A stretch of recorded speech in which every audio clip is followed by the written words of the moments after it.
BLO को धमकी देने के मामले पर सुप्रीम कोर्ट की सख्त टिप्पणी देखिए सामने आई है। सुप्रीम कोर्ट ने क्या कुछ कहा आपको बताते हैं। इलेक्शन कमीशन हमारे संज्ञान में मामला लाए, हम आदेश पारित करेंगे। एसआईआर पर सहयोग न करने वाले राज्यों पर गंभीरता से सोचें। और साथ ही बीएलओ की सुरक्षा एक गंभीर मुद्दा है, यह भी यहां पर सुप्रीम कोर्ट की तरफ से कहा गया है। कहा जा सकता है कि बीएलओ को धमकी देने के मामले पर सुप्रीम कोर्ट की सख्त टिप्पणी यहां पर सामने आई है। शंकर आनंद हमारे सहयोगी। शंकर, क्या कुछ कहा गया है?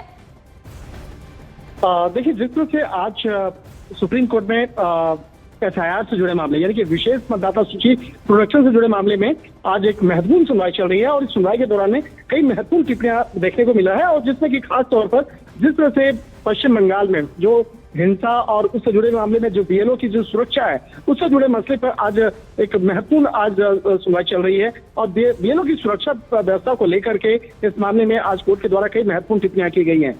कोर्ट के द्वारा आज इस मामले में सुनवाई के दौरान में कहा गया कि हमें चिंता है कि राजनीतिक दल किस मंच का उपयोग खुद को हाईलाइट करने के लिए कर रहे हैं और इस मामले में नोटिस जारी करने के लिए भी बोला गया है। और इसके साथ साथ जिस तरह से अगर बात करें, यह भी कहा गया है कि यह डेस्क जॉब नहीं है।